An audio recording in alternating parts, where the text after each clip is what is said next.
നിങ്ങൾ പറഞ്ഞത് രണ്ട് പ്രധാനപ്പെട്ട കാര്യങ്ങൾ ഞാൻ പറഞ്ഞു. ഒന്ന് എന്താ പ്രചരിപ്പിച്ചത് പ്രതിപക്ഷ നേതാവ്? ഈ അമുസ്ലിം അംഗങ്ങളെ നിയമിക്കാൻ വേണ്ടി സർക്കാർ ഹൈക്കോടതിയിൽ പറഞ്ഞു. സർക്കാർ എന്താ ഹൈക്കോടതിയിൽ പറഞ്ഞത്? ഇപ്പോൾ വന്ന കേസ് തള്ളിക്കളയണമെന്നാണ് പറഞ്ഞത്. ആണല്ലോ. അതിൻ്റെ അർത്ഥം എന്താ? ഇപ്പോൾ ഉള്ള 4 കേസുകൾ തള്ളിക്കളയണം ഹൈക്കോടതി. വഖഫ് ബോർഡ്, അദ്ദേഹം മുഖ്യമന്ത്രിയായിരുന്ന സമയത്ത് നിയമിച്ച വഖഫ് ബോർഡ് നേരെ സുപ്രീം കോടതിയിൽ പോയി. എന്നിട്ട് അവരെ പ്രവർത്തനം ഫ്രീസ് ചെയ്തു ഹൈക്കോടതി. എന്നിട്ട് പറഞ്ഞു സംസ്ഥാന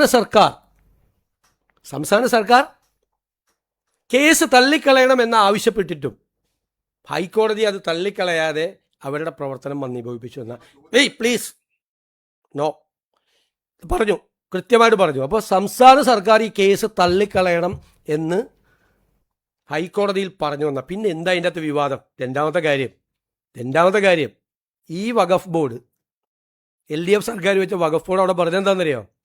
ഞങ്ങൾ ചെയ്തോളാം, ഈ 2 പേരെ കൂടി വെച്ചുകൊണ്ട്, അമുസ്ലിങ്ങളായ ആളുകളെ കൂടി വെച്ചുകൊണ്ട് ഞങ്ങളിത് പുനഃസംഘടിപ്പിച്ചു കൊള്ളാം. മൂന്നാമത് പറഞ്ഞൊരു കാര്യം അറിയാമോ?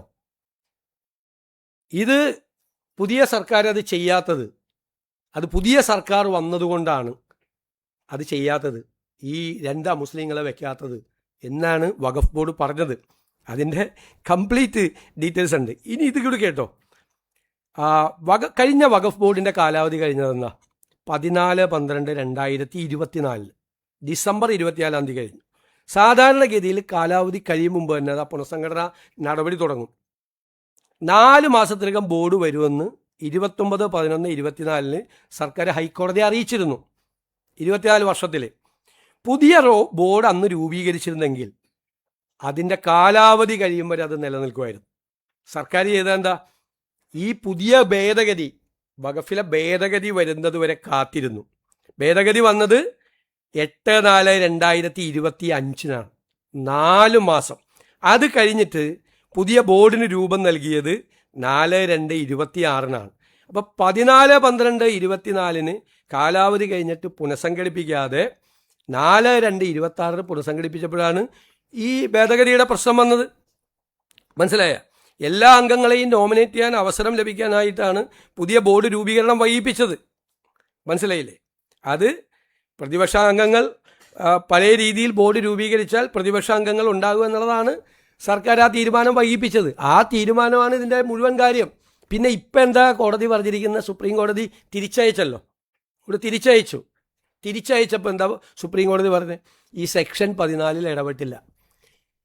അതായത് മിനിമം അംഗങ്ങൾ, അമുസ്ലിം അംഗങ്ങൾ 2 എന്ന് പറഞ്ഞിട്ടുണ്ടായിരുന്നു ഈ നിയമത്തിൽ. അതായത് 7 വരെ ആവാം. 7 വരെ ആയ വഖഫിലെ ഭൂരിപക്ഷം അമുസ്ലിങ്ങൾക്കാവും വഖഫ് ബോർഡിൽ. അപ്പോൾ സുപ്രീം കോടതി പറഞ്ഞു മിനിമം എന്നുള്ളത് 3 ഈ 14 ഇടപെട്ടില്ല. ഇത് മാത്രം വെച്ചു 3 പേര് മാക്സിമം എന്നുള്ളത് 3 മാക്സിമം 7 വരെ പോകാമായിരുന്നത് 3 മാക്സിമം 3 പോകാൻ പറ്റുള്ളൂ, മിനിമം 2 ആക്കി. അതിൻ്റെ അർത്ഥം എന്താ? അത് ചെയ്യണമെന്ന് കോടതിയുടെ വിധി വരട്ടെ. ഇതാണ് വഖഫ് ബോർഡ് എടുത്ത സ്റ്റാൻഡ്.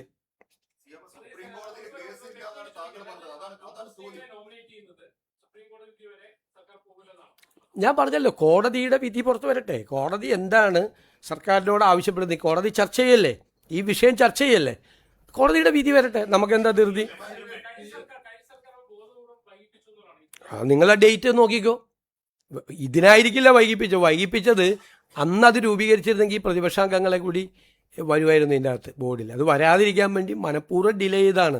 അവിടുത്തെ ഓർഡർ വരുന്നതിന് മുമ്പ് അവരത് കോൺസ്റ്റിറ്റ്യൂട്ട് ചെയ്തിരുന്നുവെങ്കിൽ ഇപ്പം അത് തുടരുമായിരുന്നു, അതിൻ്റെ കാലാവധി വരെ തുടരുമായിരുന്നു. കാലാവധി കഴിഞ്ഞിട്ട് മതിയായിരുന്നു ഈ പുതിയ നിയമം. അപ്പോൾ ആ പുതിയ നിയമത്തിൻ്റെ കാര്യത്തിൽ തീരുമാനം വന്നേനെ, എന്തെങ്കിലും തീരുമാനം.